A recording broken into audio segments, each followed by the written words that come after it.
আর আজানের জন্য প্রত্যেকটা গ্রামে এলাকায় হেডকোয়ার্টার আছে। হেডকোয়ার্টার সেটা কি? মসজিদ। ইরান একমাত্র জাতি, গতকাল ইরানের সব মসজিদে লাল নিশান উড়িয়ে দিয়েছে। লাল নিশান। আরে ভাই, মুসলমান হইলে এরকম হওয়া দরকার। এবং ইরান ঘোষণা করেছে, ইরানের জাতীয় ন্যাশনাল গার্ডের প্রধান, এই লোকটা মুসলিম দুনিয়ার জন্য একটা নিয়ামত ছিল।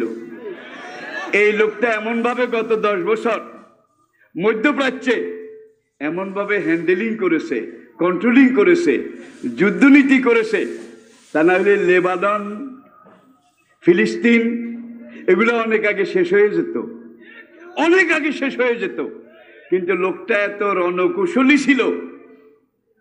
আজকে ইয়ামন আমেরিকা দখল করার জন্য গেছিল, সৌদি আরব লগে লগে হ্যাঁ মিয়া ভাই যান, যান আপনি আমার মিয়া ভাই। দুবাইয়ে কে আপনি যান, আপনি আমার মিয়া ভাই। ইসরায়েলে কে আপনারা আমার বাবা দি গ্রেট। সুতরাং এদেরকে দখল করেন। ইরান এটা দখল করতে দেয় নাই। আজকে এত বছর গেছে, আমেরিকার দাঁতও ভেঙে গেছে, সৌদি আরব দুবাই এলাকাও দাঁত ভেঙে গেছে। ইরানে হাউসি বিদ্রোহী ইরানপন্থী মিলিশিয়ারা এমন ভাবে জাগা মতো কোপ দেয়। জাগা চিনেন? জাগা মতো কোপ। সিরিয়া, এদিকে তাকান, একটা বিল্ডিংও নাই সিরিয়াতে ভাঙ্গা ছাড়া, সব একাকার, চূর্ণ বিচূর্ণ।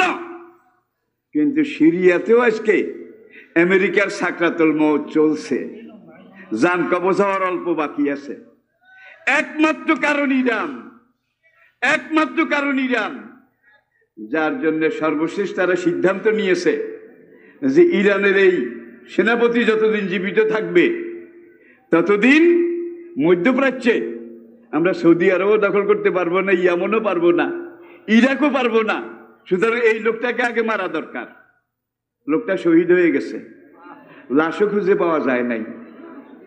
কিন্তু ইরান সব মসজিদে লাল পতাকা, মসজিদের গম্বুজে উঠিয়ে দিয়ে তারা বলছে আমরা সর্বাত্মক যুদ্ধ ঘোষণা করছি। আমেরিকা এবং বাতিলের বিরুদ্ধে সর্বাত্মক জিহাদ ঘোষণা করলাম। ট্রাম্পের কল্লা এটা কেটে কেউ যদি ইরানে এনে দিতে পারে, তাকে 80 বিলিয়ন ডলার পুরস্কার দেওয়া হবে। ট্রাম্প কিন্তু খাদ্য হান্দাই গেছে। আগে যেখানে থাকতো এখন সেখানে থাকে না। গতকাল আজকে পুরো আমেরিকা মিছিলের শহর, 80টা শহরে মিছিল। যে ট্রাম্প একবার এক সিদ্ধান্ত নেয়, ইরানের এই বেড়ারে মারণের কি দরকার ছিল, আর ইরান যদি এগিয়ে আসে আমাদের নিশানাও থাকবে না। মুসলমান 10 জন এগিয়ে গেলেই কিন্তু কাম সারা। ঠিক কিনা বলেন? ঠিক কিনা বলেন? আমরা আমাদের কথা বলে লাভ নাই। আমরা তো হইলাম দোড়া সাপ আর মাডিয়া সাপ। আমাদের কোনো বিষ নাই, তেজ মেজও নাই। আমরা এমন এক জাতি, এমন এক অবস্থা, তল্পি বাহক, অন্যের খুশিয়া বরদার, অন্যের খুশিয়া বরদার। ঠিক কিনা বলেন? ঘরের মালিকানা নিজেদের হাতে আছে কিনা এটারও খবর নাই। ইহুদি জাতি বড় চালাক। বর্তমান ভারতকেও ইহুদিরা চালায়। রক্ত দেওয়ার মজনু কেউ নাই। মুসলমান ভাইয়ের জন্য রক্ত দিতে পারবে একমাত্র আরেক মুসলমান ভাই, অন্য কেউ দিতে পারবে না। ঠিক কিনা বলেন? সাংবাদিকেরা ইরানকে বলেছে যে ট্রাম্প বলেছে যদি আপনি আপনার এই সেনাপতি হত্যার বদলা এটা উড্র করেন, মিনার থেকে লাল পতাকা নামান, আর আমার কি এত বিলিয়ন ডলার এটা আমার কল্যাণের জন্য পুরস্কার ঘোষণা করছেন, এটা যদি উড্র করেন তাহলে ইরানের উপর থেকে সব অবরোধ তুলে নেব। খোমেনি বলছে অবরোধ তোলার দরকার নাই, পারলে আরো দাও, আরো করো, যতদূর ক্ষমতা আছে করো। এরপরে আল জাজিরার সাংবাদিকেরা ইরানের প্রেসিডেন্টকে জিজ্ঞেস করলো যে শেষবারের মতো আমেরিকার সাথে একটা চুক্তি করেন না। ট্রাম্পের কিন্তু ফাটা বাসের লেজ আটকে গেছে, ফাটা বাসের লেজ আটকাইছে। যাওয়াও যায় না, শোয়াও যায় না, থাকাও যায় না, ঠিক কিনা বলেন? আর আলহামদুলিল্লাহ এখান থেকে যে প্ল্যাটফর্ম সামনের দিকে যাচ্ছে, এটাই বোধহয় ইমাম মাহদী ঈসা আলাইহিস সালাম আসার প্ল্যাটফর্ম হবে ইনশাআল্লাহ, হবে ইনশাআল্লাহ, কোনো সন্দেহ নেই। তখন ইরানের প্রেসিডেন্ট বলছে যে এর আগে আমেরিকার সাথে আরো কত চুক্তি করেছি, তারা একটাও মানে নাই। আমরাও আমাদের ভাইদের বন্ধুদের সাথে কত চুক্তি করেছি, করতে করতে করতে করতে মাথার টুপিটাও নিছে, গায়ের জামাটাও নিছে, পরনের লুঙ্গিটাও নিছে, নেওয়ার পরে কইলাম আমার একটা বরের দানা দেন, বরের দানা। কয় সম্ভব না, সম্ভব না। ঠিক কিনা বলেন, ঠিক কিনা বলেন? সম্পর্ক এটা একদিক থেকে হয় না, সম্পর্ক হয় ডুয়েল, ডুয়েল। আমেরিকাকেও ইহুদিরা চালায়, ব্রিটেনকেও ইহুদি চালায়, জার্মানিকেও ইহুদি চালায়। সেদিন জাপান কেন্দ্রীয় মসজিদে আমি জুমার খুতবায় যখন খুতবা দিলাম, আলোচনা করলাম, জুমার পরে প্রশ্নোত্তর, সেখানে আমাকে একজন মুসলমান ভাই প্রশ্ন করলেন, অনারেবল মাওলানা আপনার কাছে জানতে চাই, ইহুদিদের এত ব্রেন, এত ধারালো, এত শার্প, এত পলিসিবাজ, আমেরিকার মতো দেশও তারা চালায়, জার্মানি ফ্রান্সের মতো দেশও ডাইরেক্ট না হইলেও ইনডাইরেক্ট, ইনডাইরেক্ট তারা চালায়, তাদের কথায় চলে।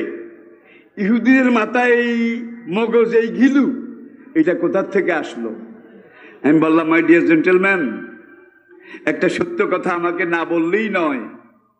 আল্লাহর জমিনে, এই মানবতার ইতিহাসে জমিনের উপরে বসে 40 বছর মানার সালুয়া, বেহেশতের তৈরি খানা একটা জাতি খেয়েছে, যেই জাতিটা বনি ইসরায়েল, ইহুদি জাতি। সেই বেহেশতের মানা সালুয়ার বুজুর্গ, এত হাজার বছর পরেও ব্রেনের দিকে ইহুদি সবচাইতে চালাক। আর বেশি চালাকি করতে গিয়ে ধরা খাইয়া আবার বান্দরও হয়েছে, ঠিক কিনা বলেন? ওদের বান্দরামি এখন চূড়ান্ত পর্যায়ে এসে উপনীত হয়েছে। আমি আমার আলোচনার শেষে বলবো, ইনশাআল্লাহ ইসলাম আসতেছে, পুরা দুনিয়াতে ইসলাম আসতেছে, এবং পুরা এই বিশ্বে ইসলাম আসার শোভে সাদেক দেখা যাচ্ছে। আজকে বেঈমান গুগল আবিষ্কার করেছে, গুগল।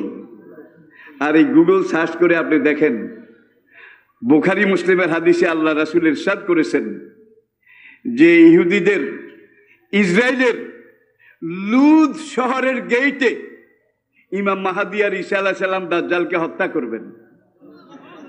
ইয়াকতুলুদ দাজ্জালা বিমাকানে লুদ্দিন, লুদ নামক স্থানে ঈসা আলাইহিস সালাম দাজ্জালকে হত্যা করবেন।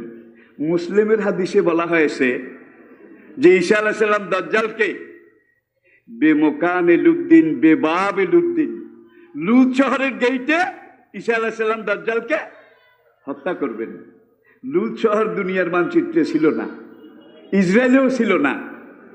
আজ থেকে 21 বছর আগে ইসরায়েলের রাজধানী তেল আবিব থেকে 40 কিলোমিটার উত্তর পূর্ব দিকে ইহুদিরা একটা নতুন শহর তৈরি করেছে, এবং শহরটার নাম তারা রেখেছে লুদ। কি তাইলে লুদ শহর ছিল না, কিন্তু নবীজি হাদিসে বলেছেন লুদ শহরের গেইটে। তাহলে লুদ শহর তৈরি হয়ে গেছে। গুগল সার্চ করেন, আমি নিজে সার্চ করে দেখেছি। আপনি লুড, লুড LOOD অথবা LOOT, লুত, লুত, ত লুত, এই দুইটাতে আপনি সার্চ করেন, লুদ শহর আপনার সামনে এসে যাবে।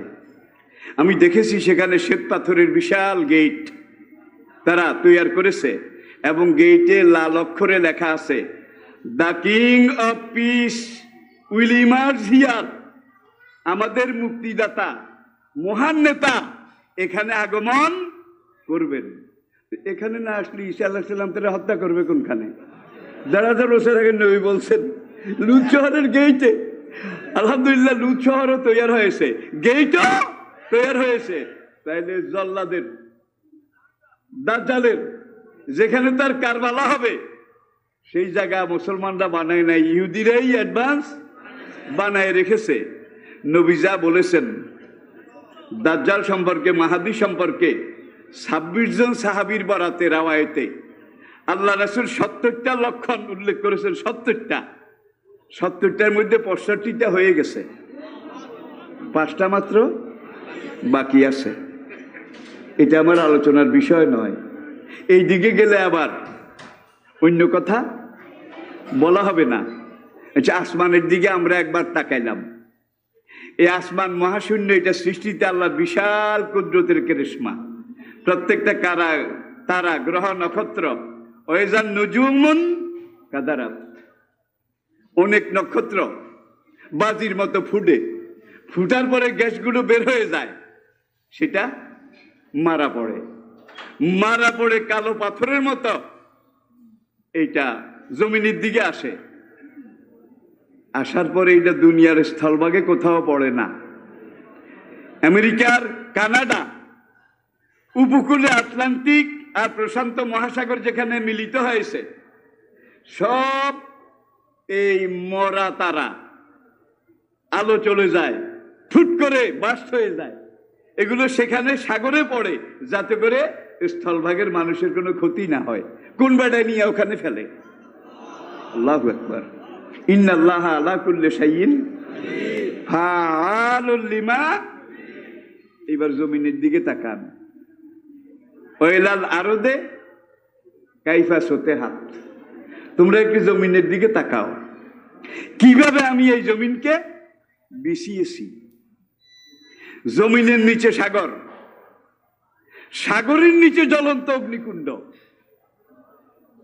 আর আজকে বিজ্ঞানীরা যেতে যেতে যেতে এই দুনিয়ার নিচে যেই পর্যায়ে গেছে, সেখানে গিয়ে তারা দেখছে জমিনের প্রথম স্তর, এটার আয়তন হলো 34,000 কিলোমিটার। 34,000 কিলোমিটার। এখানের মাটিটা এঁটেল মাটি, বেলে মাটি, দোআঁশ মাটি, মাঝে মাঝে কিছু পাথর আছে মাটি ধরে রাখার জন্যে। এইভাবে এইটা গেছে।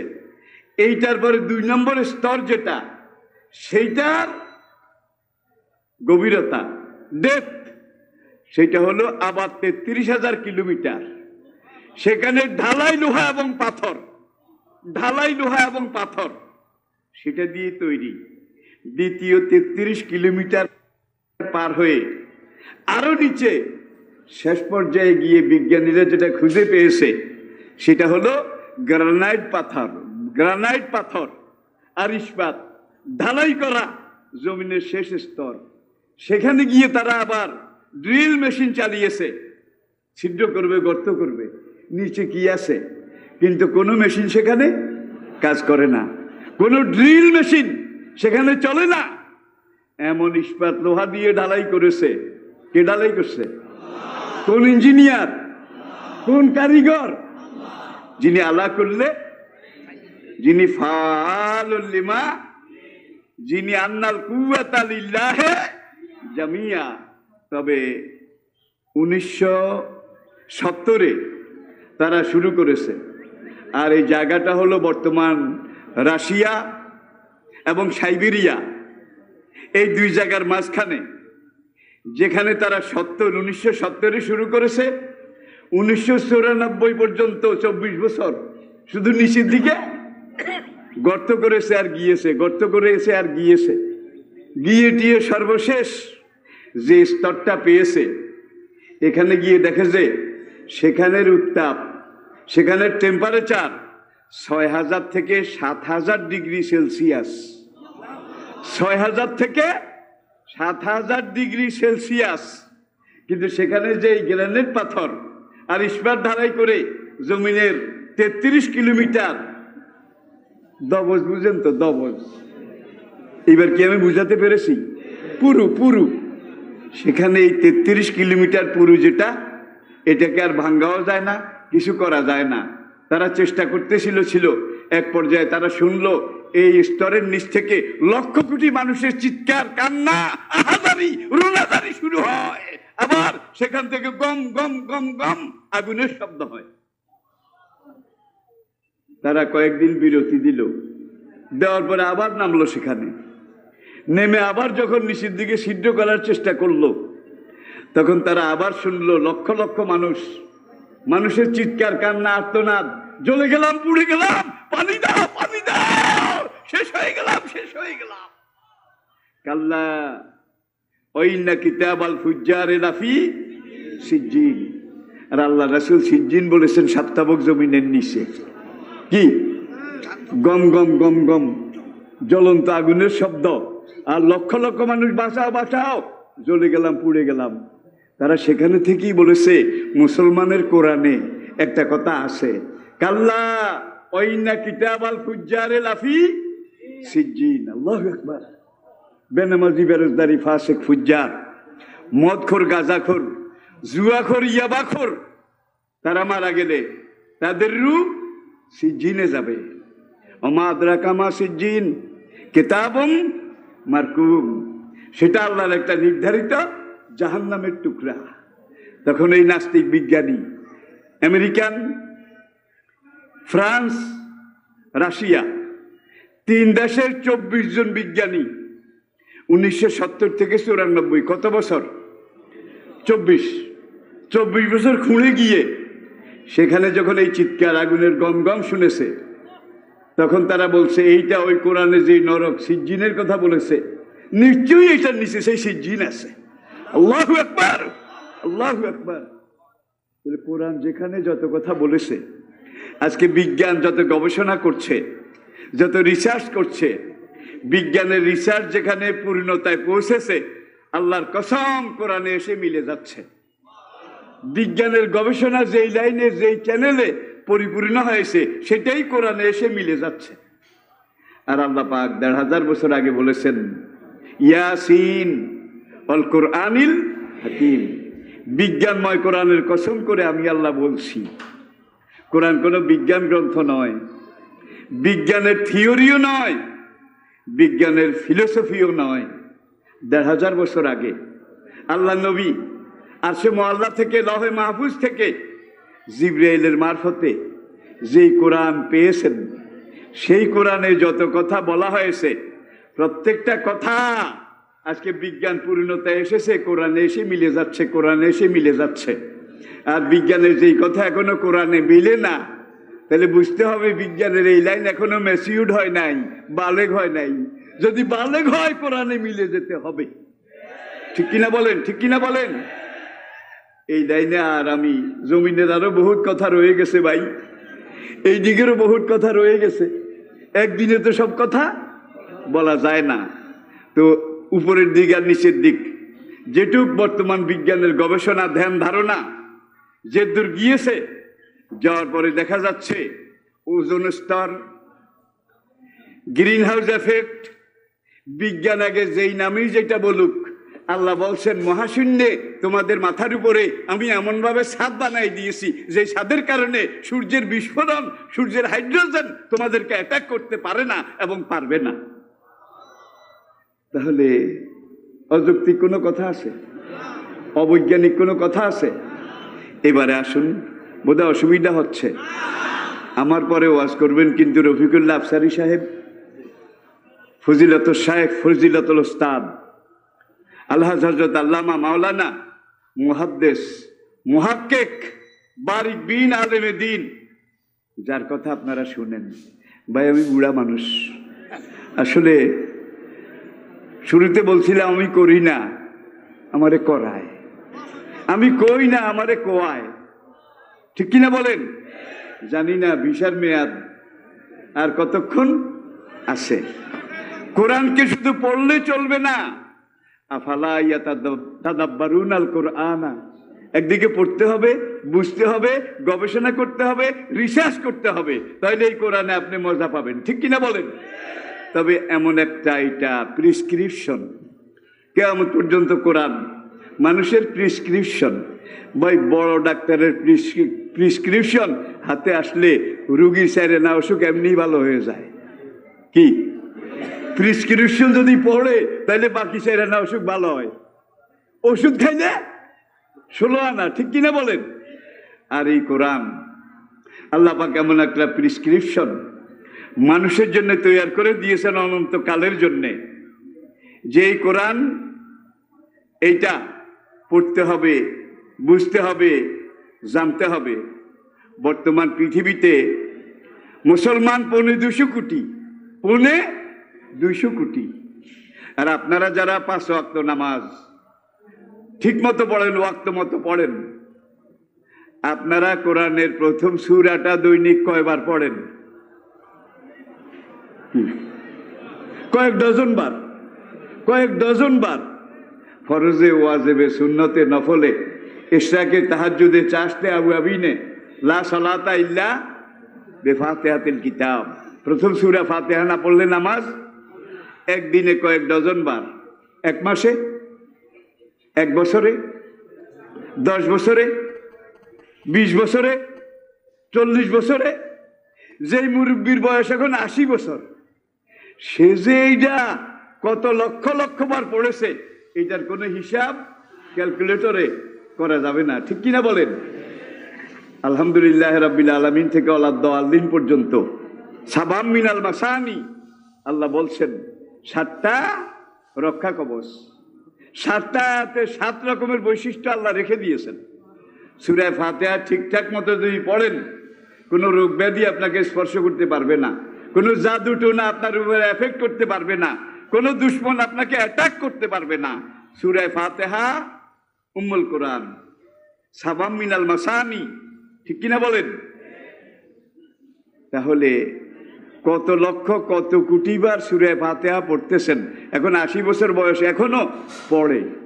এক জিনিস কত পড়া যায়, পড়তে পড়তে কার মন তিতা হয়ে গেছে একটু হাত দেখান। কি? যিনি যত বেশি পড়েছেন তার পড়ার আগ্রহ তত কমে গেছে, বাড়ছে। তাহলে বোঝা যায় এখনো এইটার বেইল আছে। নোয়াখালীর কয় বেইল আছে। যিনি যত বেশি পড়েছেন তার পড়ার আগ্রহ কমে নাই, বরং আরো বেড়ে গেছে। তাহলে লংজিভিটি আছে, ফিটনেস আছে। আর আল্লাহ একদিনে একবারের মতো ফিটনেস দিয়েছেন কিয়ামত পর্যন্ত, লাইফ গ্যারান্টি। এটার ফিটনেস কোনোদিন যাবে না। কিন্তু এই কোরআন ছাড়া অন্য যত কিছু আছে, কোনো কিছুর কিন্তু ফিটনেস নাই। একটা কবিতা প্রথম বের হয়, কয়েকদিন মানুষে খুব হুমাহুম, কি সুন্দর একটা গান প্রথম আসে। বাচ্চারাও গায়, কিশোররাও গায়, যুবকরাও গায়, প্রৌঢ়রাও গায়, কোনো কোনো বুড়িয়াও।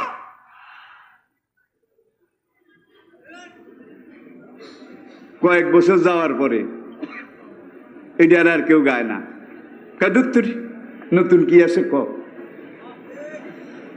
বাংলাদেশ হওয়ার পরে যে আলোড়ন সৃষ্টি করেছিল রমেশ শীলের আঞ্চলিক গান, শেফালি ঘোষ আর কল্যাণী ঘোষের ও পরাণের তার তো ভাই সিডি দিলাম, হত্র দিলাম, নোয়াইলা কিল্লাই। এখন কি শোনা যায়? শোনা যায়? বেল শেষ, জোয়ারে এসেছে ভাটায়, হারিয়ে গেছে, বিলীন হয়ে গেছে। ঠিক কিনা বলেন? ঠিক কিনা বলেন? বাইদুয়ার দিয়ে আইসো তুমি নিশির কালে, মা বাপেরে লাগাই দিব মাংস দেখিলে। কয়েকদিন হুমাহুম কি গাউন গাইছে, এখন আর কেউ ক্যাসেটটা লাগাইলে 3 জনকে হারামদাদা এটা নামা। নতুন কি আছে ক? কিন্তু তুলনা করছি না, বুঝার জন্য বলছি, কিন্তু তুলনা করছি না। আপনাদেরকে এটা বুঝতে হবে যে 1500 বছর চলে গেল, প্রতিদিন কোটি কোটি মানুষ এইভাবে পড়তেছে। আপনি নিজেও পড়েছেন, যত পড়ছেন দেখা যায় এটা পুরান হয় না, এটা ইনভ্যালিড হয় না, এটা আউটডেটেড হয় না, চির নতুন, চির অম্লন, চির শাশ্বত, চিরন্তন। এটা হলো আল্লাহর কোরআন। ঠিক কিনা বলেন? আরো মজার কথা আছে, ওয়ালাকাদ ইয়াসসারনাল কুরআনা লিযিকরি ফাহাল মিন মুদ্দাকির। তোমরা কেউ যদি মুখস্থ করতে চাও, এই কোরআন এমন কোরআন যেটা মুখস্থ করা আমি সবচাইতে সহজ করে দিয়েছি। কয়েকদিন আগে পেপারে দেখলাম মাত্র 70 দিনে একটা বাচ্চা 30 পারা কোরআনের হাফেজ হয়ে গেছে। 70 দিনে। বাংলাদেশের হাফেজেরা আন্তর্জাতিক বিশ্ব ক্যারাত প্রতিযোগিতায় দুনিয়ার এতগুলো মুসলমান রাষ্ট্রকে পরাজিত করে ফার্স্ট হয়, একবার নয় বারবার। কোন ছেলে যদি খেলায় ফার্স্ট হয়, ভালো খেলে, কর্তৃপক্ষ তাকে নতুন বাড়ি, নতুন গাড়ি, কি সব কিছু করে দেয়, ভালো খেলাইছে, ঠিক কিনা বলেন? এরপরে আমাদের আইন যারা বানায়, আলহামদুলিল্লাহ, তাদের মধ্যে নায়িকা আছে, গায়িকা আছে, নর্তকীও আছে, প্লেয়ারও আছে, ঠিক কিনা বলেন? আমাদের মহামান্য প্রেসিডেন্ট কিছুদিন আগে ঢাকা বিশ্ববিদ্যালয় সমাবর্তন অনুষ্ঠানে বলছিল যে বাংলাদেশের রাজনীতি এখন রাজনীতিকদের হাতে নাই, এটা অন্য লোকদের হাতে চলে গেছে। রাষ্ট্রপতির কথা আমি কোট করছি মাত্র, আপনারা পত্রপত্রিকায় টিভিতে পড়েছেন, দেখেছেন, জেনেছেন, ঠিক কিনা বলেন? যার জন্য এখন আমাদেরকে বেঈমানরা ঘোল খাওয়ায়, শুধু ঘোল ঘোল। বেঈমানদের সাথে চুক্তির ব্যাপারে কোরআন বলছে, লা ইয়াত্তাখিযুল মুমিনুনাল কাফিরিনা আউলিয়া মিন দুনিল মুমিনিন। মুসলমানের ভাই একমাত্র মুসলমান, ঠিক কিনা বলেন? আর যত মুসলমান আছে এরা সব দুধের সরখানেওয়ালা মজনু। লাইলি মজনুর কিচ্ছা আপনারা জানেন, পারস্য উপন্যাস। লাইলির প্রেমে মজনু দিওয়ানা, ঘরহারা, বাড়ি ছাড়া, রাজপুরী রাজপুত্র হারা, বনে বনে কান্দে, বনে বনে কান্দে। কানতে কানতে লাইলির বাড়ির কাছে একটা বাগানে গিয়ে সেখানে বসলো। এখন বালির উপরে লেখে লায়লা লায়লা, লাইলির নাম লেখে আর কি, লেখে আবার সেই দিকে তাকায়, আবার হাসে। যেই সৃষ্টিকর্তা এত সুন্দর লাইলি বানাইছে, যেই লাইলিকে দেখে আমার রাজপুরী গেল, রাজত্ব গেল, আমার সবকিছু গেল, লাইলির নামে আমি পাগল হইয়া গেলাম। সেই লাইলি জানি কত সুন্দর। আল্লাহু আকবার। এটা হলো এসকে হাকিকি, আর একটা এসকে মাজাজি। ওলামায়ে কেরাম বুঝতেছেন ভালো। এসকে হাকিকি, এসকে মেজাজি। চূড়ান্ত পর্যায়ে এসে মজনু বলল, লাইলির প্রেমে দেশ বাড়ি সব ছাড়লাম, এত সুন্দর লাইলি যেই কারিগর বানাইছে সেই কারিগর জানি কত সুন্দর। এখন লায়লা লায়লা লায়লা এই জিকির বাদ দিয়া আল্লাহ আল্লাহ আল্লাহ, সেখানে চোখ বন্ধ করে বসে আল্লাহ আল্লাহ, লায়লা লায়লা না, এখন আল্লাহ আল্লাহ। লাইলি খবর পাইছে, পাগলায় ওখানে কান্দে। লাইলি লোহার শৃঙ্খল এটাকে ছিঁড়ে বাঁধন খুলে সেই দিকে যাচ্ছে। সামনে গিয়ে এখন বলে, লাইলি তোমার এসেছে ফিরিয়া, মজনু গো আঁখি খোলো। ভুলি গেছেন বোধ হয়। লাইলি তোমার, আহা কি ফিলোসফি, লাইলি তোমার এসেছে ফিরিয়া, মজনু গো আঁখি খোলো। যত কান্দে, যত বিলাপ করে, মজনু এখন নিচের দিকে চেয়ে লায়লা যেখানে লেখছে সেখানে লেখছে লায়লা পড়ে আল্লাহ, লেখছে লায়লা পড়ে আল্লাহ। এই লায়লা যার জন্য আমি এত কিছু করলাম, এত সুন্দর লায়লা যে বানাইছে, সেই মহাকারিগরের দেখা কবে পাবো? আর অ্যাবনর্মাল হওয়ার আগে, অ্যাবনর্মাল বেহুশ হওয়ার আগে লাইলি প্রত্যেক দিন এক বাটি দুধ চাকরকে দিয়ে ওই জঙ্গলে মজনুরে পাঠাইতো। এখন দেখা গেছে মজনু সেখান থেকে আরেক জায়গায় গিয়ে লায়লা লায়লা লেখে, আরেক ভণ্ড মজনুর জায়গায় এসে বসে লায়লা লায়লা জিকির করে। মজনু তো লায়লার পরিবর্তে আল্লাহতে চলে গেছে, আরেক ভণ্ড এখানে এসে বসেছে।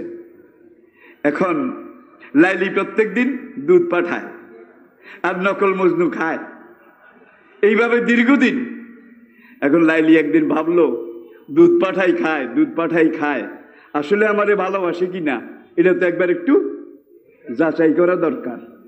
লাইলি আজকে বাটিতে দুধ দেয় নাই, সাদা কাগজ একটা লিখছে, আমি তো তোমার প্রেমিকা, তুমি আমার প্রেমিক, আমার জন্য তুমি এই এই এই করেছ, আজকে দুধ পাঠাতে পারলাম না, তুমি আমার জন্য এই বাটিতে কয়েক ফোঁটা তোমার দেহের রক্ত পাঠিয়ে দাও। নকল মজনু এটা পড়ছে, পড়ে টড়ে বাড়িটা গোলামের হাতে দেয়ার কয়, লাইলিরে যাইয়া কইও আমি দুধ খাওয়ার মজনু, রক্ত দেওয়ার মজনু না। আমাদের বন্ধু যারা ইরান চিনেছে, কিন্তু আমরা এখনো যখন বুঝতে পারবো, চিনতে পারবো, তখন হয়তো মা বলে গোবেলার সময় আমরা পাবো না। বাংলাদেশ দুনিয়ার একমাত্র বিচ্ছিন্ন দেশ। ওআইসির তালিকার মধ্যে 57টা মুসলমান দেশ আছে। 56টা মুসলমান দেশের পাশে আরেক মুসলমান আছে। বাংলাদেশ একমাত্র দেশ যেই দেশের পাশে কোনো মুসলমান নাই। এখন চারিদিক থেকে যদি সাইক্লোন ঘূর্ণিঝড় শুরু হয়ে যায়, শুরু হয়ে গেলে পালাবেন কোন দিকে?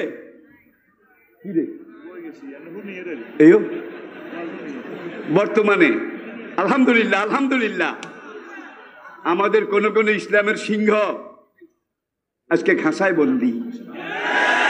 ইসলামের কোন কোন সিংহ শহীদ হয়ে হামজার কাছে চলে গেছে, ঠিক কিনা বলেন? আমিও তো বেলশেষ বুঝেন তো, কিন্তু আমাদের বেগ্রসানা, আমাদের সিংহের বাচ্চাদেরকে ময়দানে ছেড়ে দিয়েছি। আলহামদুলিল্লাহ ছেড়ে দিয়েছি। গণনা করলে তারা এখন 100-র কম হবে না। একটারে খাঁচা আটকাইলে আরো 100টা বাইরে হয়। এটা তো আপনারা নিজের চোখে দেখতে পাচ্ছেন। সুতরাং এটা আটকানোর জিনিসও নয়, ঠেকানোর জিনিসও নয়। কোরআন বলছে আল্লাহু মুতিম্মু নূরিহি ওয়ালাউ কারিহাল কাফিরুন।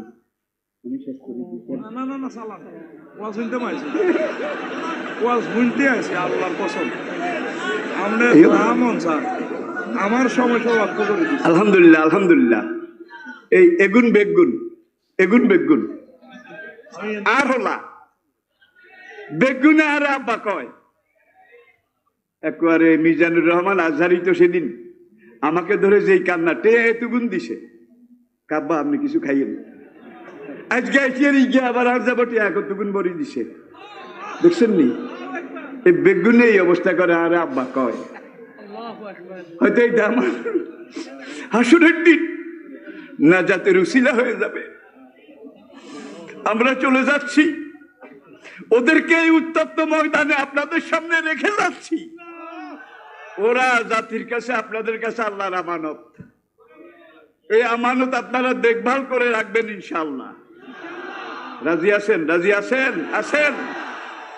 আল্লাহ পাক আমাদেরকে বুঝার তৌফিক দান করুন। মুসলিম শরীফের একটা হাদিস, এটা বলে আমার আলোচনা শেষ। ইন্টারনেটে, ওয়েবসাইটে, ইউটিউবে বর্ণনাটা, এই অংশটা হয়তো রিপিট হবে।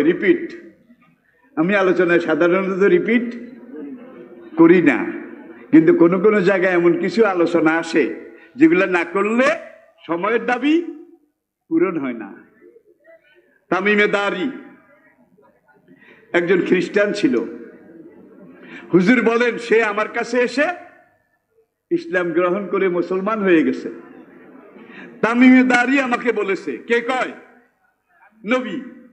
তামিমে দারি আমাকে বলেছে। আর মুসলিমের এই হাদিসটা রওয়ায়াত করেছেন ফাতেমা বিনতে কায়েস রাদিয়াল্লাহু তাআলা আনহা, এক সাহাবিয়া। তিনি হাদিসটা বর্ণনা করেছেন। তামিমে দারি বলেন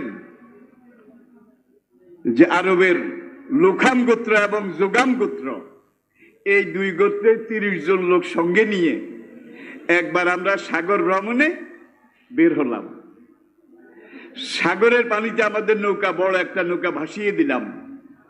তখন ইঞ্জিন ছিল না, বাদামে চলতো। নবীজির মামা, মা আমেনার মামতো ভাই, হুজুরের কি মামা। নাম পরবর্তীতে ইসলামের সেনাপতিদের একজন হযরত সাদ ইবনে আবু ওয়াক্কাস রাদিয়াল্লাহু তাআলা আনহু।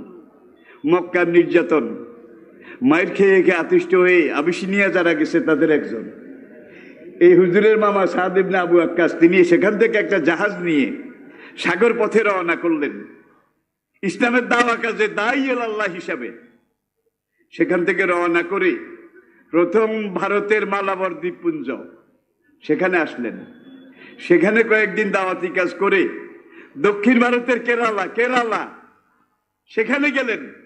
সেখানে 1 মাস ছিলেন। আর বর্তমান ভারতের উত্তরাঞ্চল, উত্তর পূর্বাঞ্চল আর এই পুরো এই তাদের বর্তমান পশ্চিমবঙ্গ এগুলো বাদ দিলে দক্ষিণ ভারতের কেরালায় কিন্তু মুসলমানের সংখ্যা সবচাইতে বেশি। কারণ হইল সাদ ইবনে আবু ওয়াক্কাস এখানে এসে নবী বিদায় হজের ভাষণ শেষ করেছেন। ফালিয়ুবাল্লিগি শাহিদিল গায়েব, যারা এখানে উপস্থিত নাই আর যারা উপস্থিত আছো, তোমরা উপস্থিতদেরকে আমি বলে গেলাম আমার এই কথাগুলো কিয়ামত পর্যন্ত বংশ পরম্পরায় মুসলমানের কাছে পৌঁছানোর দায়িত্ব তোমাদের উপর আমি ছেড়ে গেলাম। নবী দায়িত্ব দিয়েছেন। সেখানে সাহাবা ছিলেন আহমদের বর্ণনা অনুযায়ী 1,24,000। রিপিট, 1,24,000। বালাজুরির রাওয়ায়াত অনুযায়ী 1,40,000। ইনারা সবাই হাফেজে কোরআন ছিলেন, সবাই। ইয়াসসারনাল কুরআনা লিযিকরি ফাহাল মিন মুদাক্কির, একটু আগে বলেছি। ওআইসির হিসাব অনুযায়ী বর্তমান পৃথিবীতে 4,34,00,000 আন্তর্জাতিক মানের হাফেজে কোরআন জীবিত আছে। এই 4,34,00,000 মধ্যে আপনার গ্রামের আদম আলী হাফেজ সাহেবের নাম নাই, কদম আলী হাফেজ সাহেবও নাই, কুব্বাদ আলী হাফেজ সাহেবও নাই। ইনারা গনার বাহিরে। এই 4,34,00,000 সব আন্তর্জাতিক মানের, যারা বিশ্ব ক্রীড়া প্রতিযোগিতার মতো অনুষ্ঠানে স্টেজে দাঁড়ায়, বিসমিল্লাহ পড়ে শুরু করে মিনাল জিন্নাতে, একবার একটা লোকমাও লাগে না। তুফানি হাফেজ, তুফানি হাফেজ, তুফানি হাফেজের সংখ্যা 4 কোটি। কিন্তু তাওরাত যেই যুগে নাজিল হয়েছিল, তাওরাতের ভাষা ছিল হিব্রু। আজ তো নাই, পরবর্তীতেও নাই, কোনোদিন হবেও না। মুসা আলাইহিস সালামের জমানায় বোধহয় তাওরাতের একজন হাফেজ সাহেব ছিল, একজন। কি একজনও যদি থাকতো, এটা এনসাইক্লোপিডিয়া লেখা থাকতো, একজনও ছিল না। জাবুরের জীবনে ওয়াতাইনা দাউদা জাবুরা, জাবুরের ভাষা ছিল ইউনানি। দাউদ আলাইহিস সালামের জমানায় দাউদ আলাইহিস সালামের অনুসারী সাহাবাদের মধ্যে জাবুরের একজন হাফেজ ছিল না। ইনজিল ঈসা আলাইহিস সালামের জমানায় সুরিয়ানি ভাষায় আল্লাহ নাজিল করেছিলেন। এখন তো নাই। ঈসা আলাইহিস সালামের জমানায় বোধহয় ইনজিলের একজন হাফেজ সাহেব ছিল। জোরে কর। প্রাচীন ভারতবর্ষে সত্যযুগ, ত্রেতা যুগ, দাপর যুগে বেদের কোন একজন কি হাফেজ সাহেব ছিল? মুখস্থ পুরা বেদ আছে? জবা কুসুমা শঙ্কা সমকাশ্য পিয়ং নাসং ও সামুন্ডে জয় জয় সম্ভয় সম্ভয় সর্বসত্তা নামং সাহা, এগুলো কি মুখস্থ করার জিনিস? কার বাবার ক্ষমতা আছে এগুলো মুখস্থ করলে মনে রাখতে পারবে? কিম্বুত কিমাকার বিদঘুটে। আর কোরআন এমন কোরআন, কোরআন আরাবিয়্যা লাআল্লাকুম তাকিলুন বিলিসানিন আরাবিয়্যিম মুবিন, যেন সোনার খনি, সোনার খনি। একটু আগে বলেছি যত পড়েন তত মজা, যত পড়েন তত মজা, ঠিক কিনা বলেন? মনও তিতা হয় না, অন্তরে নিষেধ করে না, যত খায় ভালো লাগে। এটা শুধু কোরআন নয়, জান্নাতের ফলগু ধারা, বেহেশতের আবে হায়াতের ফলগু ধারা। যে পান করতে পেরেছে সে বুঝেছে। তামিমেদারি বলেন, আমরা সাগরে যখন নৌকার পাল তুললাম, এমন জোরে ঝড়ো বাতাস ছাড়লো, নৌকার বাদামে ওই তুফানের বাতাস ধরলো, নৌকাটা ছুরির মতো, তীরের মতো সাগরের অমক প্রতাপ, উন্মত্ত ভীষণ উর্মি তরঙ্গমালা, এটা চিরে বাতাসের আগে 1 মাস পর্যন্ত, 1 মাস একাধারে সামনের দিকে গেল। যাওয়ার পরে আমরা একটা দ্বীপে উপস্থিত হলাম। আমরা নামলাম, নেমে আমরা সামনের দিকে হেঁটে এগোলাম।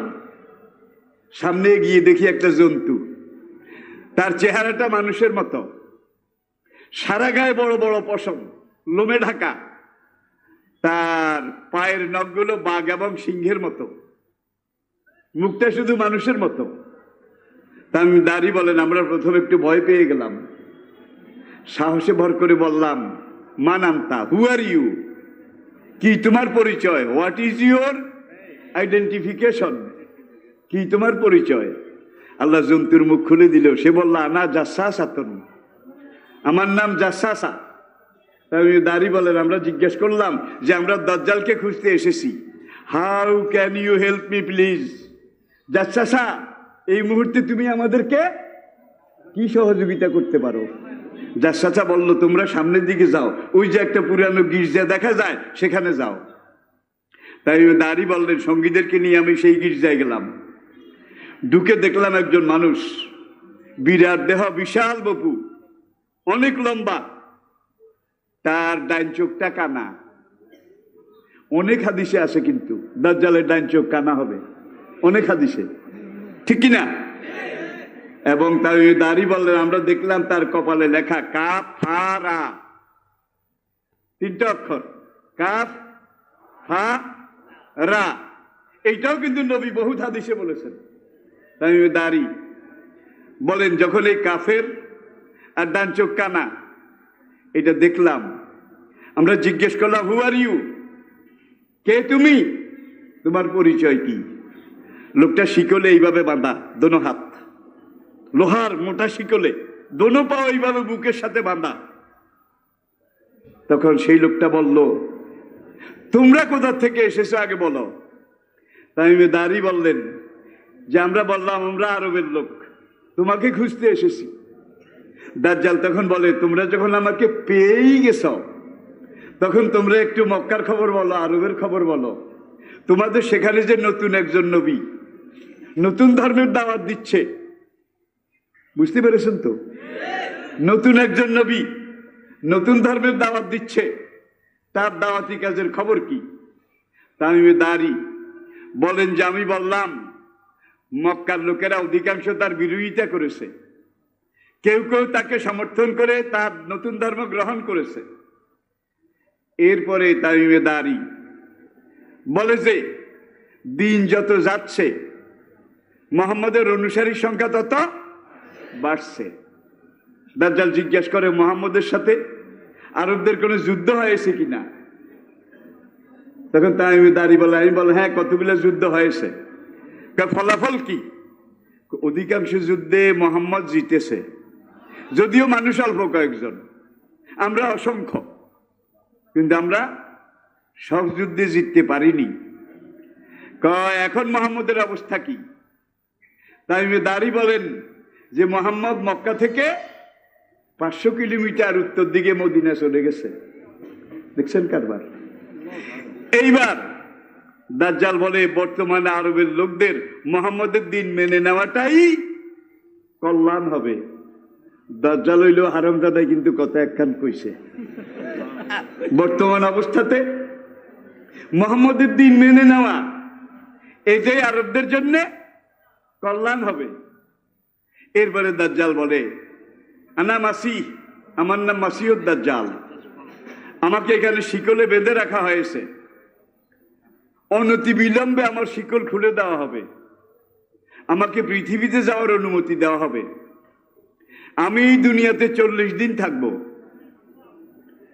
আমি পৃথিবীতে গেলে প্রথম দিনটা হবে 1 বছরের সমান, একদিন 1 বছরের সমান। তারপরে একদিন হবে 6 মাসের সমান, তারপরে একদিন হবে 1 মাসের সমান, তারপরে দিনগুলো স্বাভাবিক দিনের মতো হবে। আমি দুনিয়ার প্রত্যেকটা দেশে যাব, প্রত্যেকটা শহর, নগর, বন্দর, জনপদ চষে বেড়াবো, ঘুরবো, দেখব। এরপরে আমি মানুষদেরকে বেঈমান করার নিশা এটা গ্রহণ করে আমি জনপদে পদে যাব। দুনিয়ার এমন কোনো জায়গা বাকি থাকবে না যেখানে আমি পৌঁছাবো না, তবে 2টা জায়গায় আমি যেতে পারবো না। তাই দাঁড়ি বলেন, কোন 2 জায়গা? একটা হলো মক্কা, হারামের সীমারেখা, এখানে আমাকে ঢুকতে দেওয়া হবে না। আমি ঢুকার চেষ্টা করলে ফেরেশতারা তলোয়ার নিয়ে আমাকে, ফেরেশতা পাহারা দিচ্ছে বাইতুল্লাহর হুদুদ, পড়েন আলহামদুলিল্লাহ, কিয়ামত পর্যন্ত পাহারা দেবে। আর বাইতুল্লাহ টানেই সারা দুনিয়া থেকে মানুষ এখনো যায়, মিন কুল্লে ফাজ্জিন আমি। ফজ্জি নামি, আল্লাহু আকবার।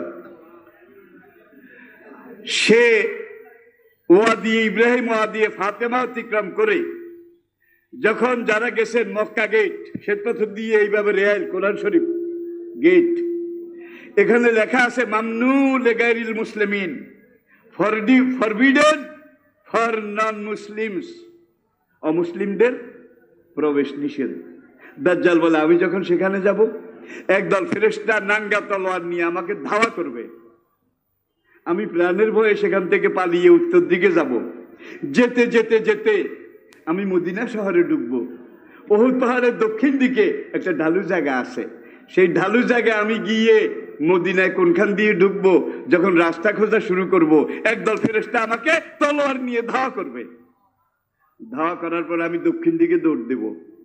দক্ষিণ দিকে দৌড় দিয়ে জিনের পাহাড়, জিনের পাহাড়, সেটা অতিক্রম করে আমি আরব ভূখণ্ড, জর্ডান ভূখণ্ড, সিরিয়া ভূখণ্ড, এগুলো পার হয়ে তারপরে আমি জেরুজালেমের দিকে যাব। ওই যে গেটের মধ্যে লিখছে, আর সেখানে একটা আন্তর্জাতিক বিমানবন্দর করেছে তারা, একটা মোস্ট প্রভিডেন্ট, সংরক্ষিত বিমানবন্দরটার নাম বিন গরিয়ান ইন্টারন্যাশনাল এয়ারপোর্ট। গুগলে দেখবেন বিন গরিয়ান ইন্টারন্যাশনাল এয়ারপোর্ট। আর বিন গরিয়ান ইন্টারন্যাশনাল এয়ারপোর্টের গেটটা হইল শ্বেত পাথরের গেট। বুখারী মুসলিম আল্লাহ নবী বলেছেন এই গেটের মুখে দাজ্জালকে হত্যা করা হবে। আসেন, যখন দাজ্জাল ফিলিস্তিনের দিকে ঢুকবে, দিন শেষ হয়ে যাবে, ইমাম মাহাদির নেতৃত্বে মুসলমানরা জেহাদে নেমে যাবে, হক আর বাতিলের এমন সংঘর্ষ হবে, ঘোড়ার গলা পর্যন্ত রক্তের নদীতে ডুবে যাবে। আসতেছে আসতেছে। নবী বলেন কিয়ামতের আগে যারা ইমাম মাহাদি আর ঈসা আলাইহিস সালামের পিছনে জাল্লাদের বিরুদ্ধে, দাজ্জালের বিরুদ্ধে জিহাদ করবে, কাল হাসরের ময়দানে সে আমি নবীর সাথে, আমার বদর উহুদের সাহাবীর সাথে একত্রে জান্নাতে যাবে।